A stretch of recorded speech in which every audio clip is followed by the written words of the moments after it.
When I see this water bottle where they hold it for hand, overseas we sell them.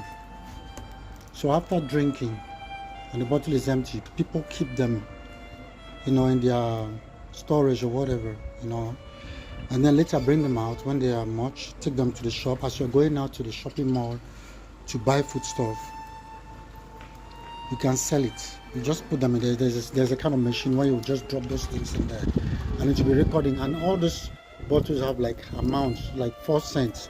These bigger ones have 4 cents, and then these smaller ones have like 2 cents.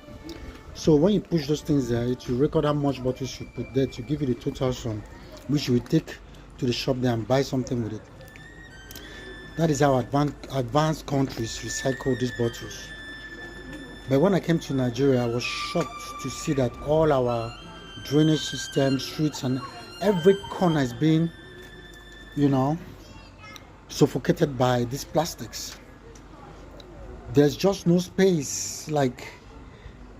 And the funniest thing is that most of the states don't have this kind of public dumping, refuse cans and stuffs around where people can just, push in those bottles. So most of those bottles end up in our ravines, our drainage systems, our gutters, on the streets, in dumping sites. And if not for these guys who are going about, these scavengers going about gathering these plastics, you can imagine what our country will be like, what our oceans. You see all these crayfish they carry put for soup. Most of these plastics, when they go there, they just degrade. They're not biodegradable. So what happens is that they'll just break into smaller pieces and they end up in our food. And when these people take them to the market to grind them, they grind them with all those plastics.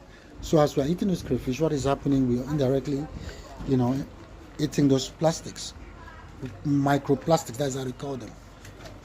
So the inability of the Nigerian government to come up with policies, on how to manage this plastic, has turned to what I would call a silent killer.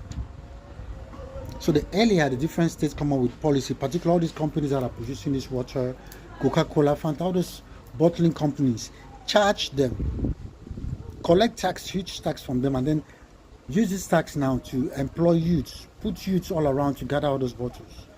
And there's nothing wrong if you come up with a recycling plant where all these things are being compacted and then shipped overseas. There's nothing wrong with that. Many youths are here unemployed, and we have this kind of stuff going on, and these companies are then making so much money. So the earlier we fix this problem, the better for us.